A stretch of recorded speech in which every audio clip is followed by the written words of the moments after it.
The black boys in the house.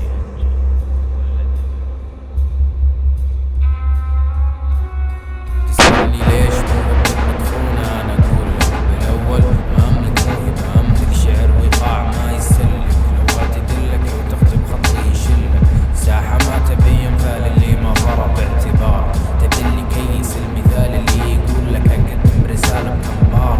ويجعل معنى الرسالة لأنه لو يعرف معناها بيعرف إني برضو أقدم رسالة من نار. صديقي اللي تتمنى أكون في القمة، شاكر لك التمني لكن موعدك لأني بوقف واترك هذه الساحة للي تهمه.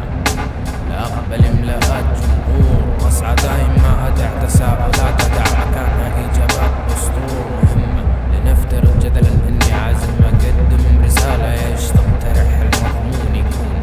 ألعب على وتيرة الخواطر وأكسبهم بموضوع عن فلسطين. عمري ما كنت صاحب رسالة بناء بنظر الرسالة، عادي يكون فحواها بفعل حثالة، أو أغني لهم عن أن الراب في المظلوم جمهور الراب بيسمعها لن تصل إلى العموم. قبل ما ترسل رسالة ضع هدف كالمنشود، قيس أثرها شوفها حول كلها، عدت حدود يبقى اسمها رسالة لكن بلا تأثير. تفقد قوة الرسالة بدون عنصر التغيير، كلامي موجه للواعين.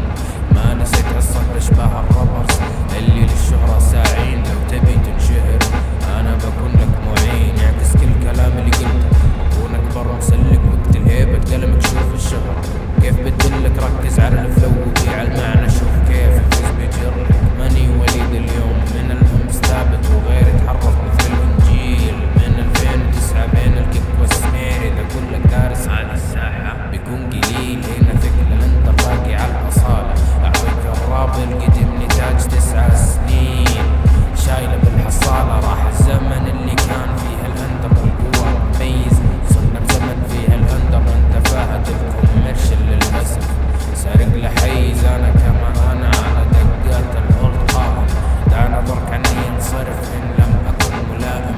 إضاءة خافته ومنسجم لغرك جايز للحال، بعيد عن إزعاج الساحة أصدر صوت من الشمال. ما أقول لك خذ كلامي واعمل فيه، بس طيب كلامي هل أنا أكيد؟